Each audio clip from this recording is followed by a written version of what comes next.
Good evening. It's now almost 5 o'clock, and I'm not sure when the evening officially starts here in the UK. I live in Belgium, and in Belgium it starts at 5 o'clock sharp.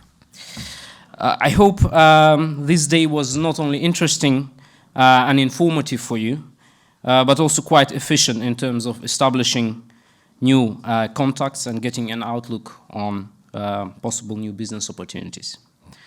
I'd like to thank the organizers, Isfandiar, and the Eurasian investment team, as well as Adam Smith Conferences for giving me the honor of giving the closing remarks. And presenting the new mechanism of cooperation, I'd like to also compliment you absolutely for holding this successful event. It is indeed unique that, in a sense, that private business representatives that are working for years and years in the country were present here today. The substantial insight that they have into the market should not be underestimated. Uzbekistan today is very much a frontier market. As you have heard today from people working in Uzbekistan, the government is doing a monumental job in trying to turn the country around, create new business and investment opportunities. The advantage of Uzbekistan is indeed that it is not hard to find opportunities with first mover advantage. It is a blue ocean in many ways of this, in many ways. But on the other hand, as in any frontier market, there are also a lot of challenges that particularly European companies with limited historic exposure in Uzbekistan can face when considering entering into the market. Just a note, when we're talking about European and Europe, we are not talking about the EU, but rather than European Economic Area and European Free Trade Association. This is a short disclaimer considering the location of the keynote. The biggest and first challenge that all foreign companies today face in Uzbekistan when considering to come to Uzbekistan is actually the lack of information. As Europeans, we seem to be at a disadvantage as the Russian, Chinese, Korean, and Turkish companies seem to have the information faster, and because they are simply historically more present in the Uzbekistan market.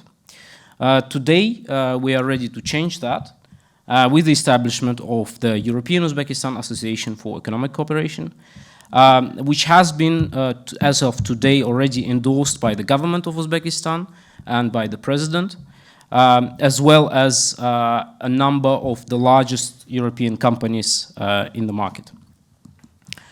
And in Europe. So Uzbekistan as Uzbekistan is gradually becoming an attractive new market, still some challenges remain, and a lot of opportunity remains unexplored because the lack of information about business opportunities continues to be a problem. Absence of reliable, high-quality market research or analytics on trends and tendencies, and that's why we heard many consultants and lawyers today who are actually doing a pretty a big business out of helping companies develop this understanding of the market. Lack of up-to-date, independently verifiable information on regulatory frameworks.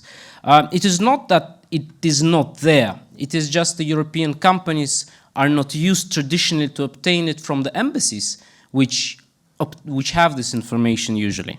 Absence of clear mechanisms of step-by-step guidelines for market entry, and the lack of knowledge of potential risks and ways to mitigate them.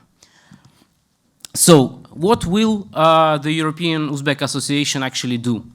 It shall become a new collaboration platform, a new mechanism to promote development and trade investment between European and Uzbek communities. There was a dinner with one of the friends I had a couple of days ago, and very importantly, he referenced somebody well-known in saying that investment follows trade, and that is the case also for Uzbekistan. There is a lot of talk of investment, but there are also a lot of trade opportunities. So we are aiming to become reliable, up-to-date information partner for market conditions. We establish a system of communication with foreign investment and businesses to modernize and to make it more efficient. And we're going to help foreign partners to build new relationships with relevant state entities. Why? Because there are a lot of changes. As dynamic as Uzbekistan is, institutional relationship need to be established.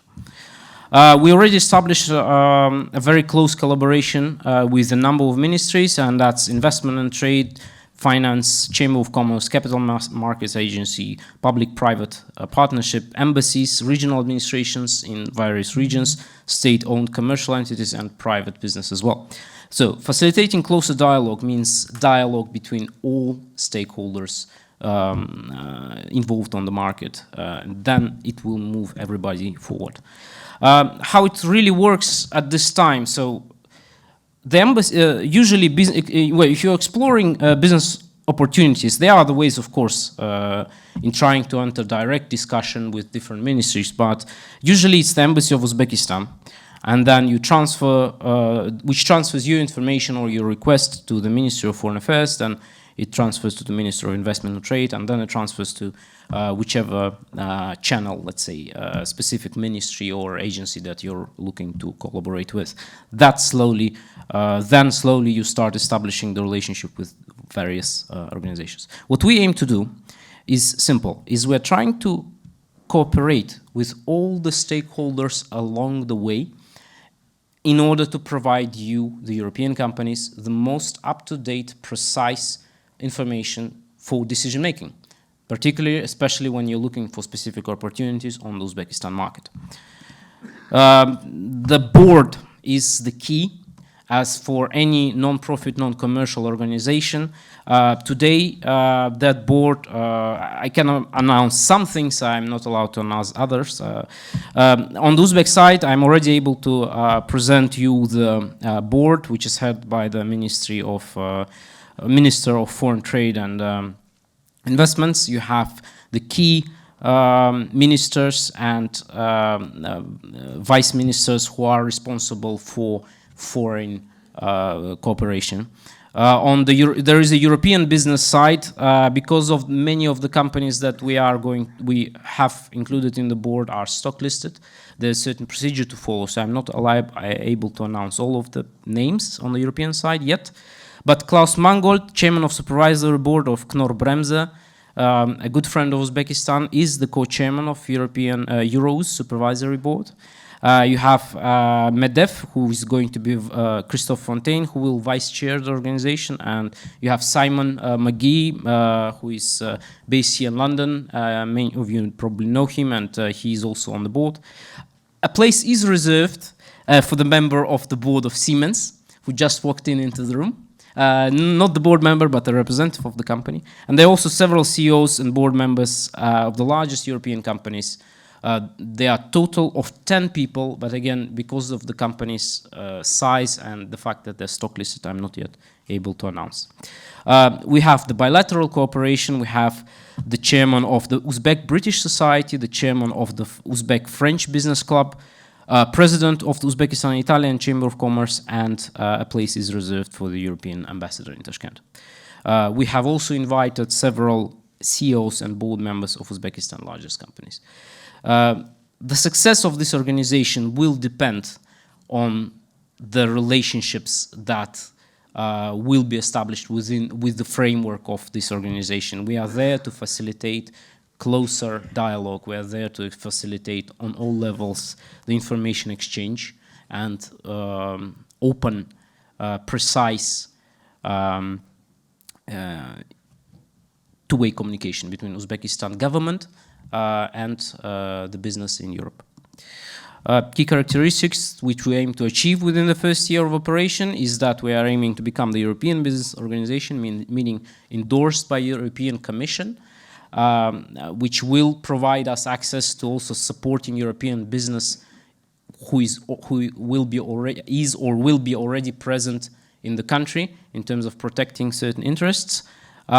becoming an unifying umbrella organization for bilateral business associations which are already established and become a reliable, most of all, source of information, up-to-date information for European business.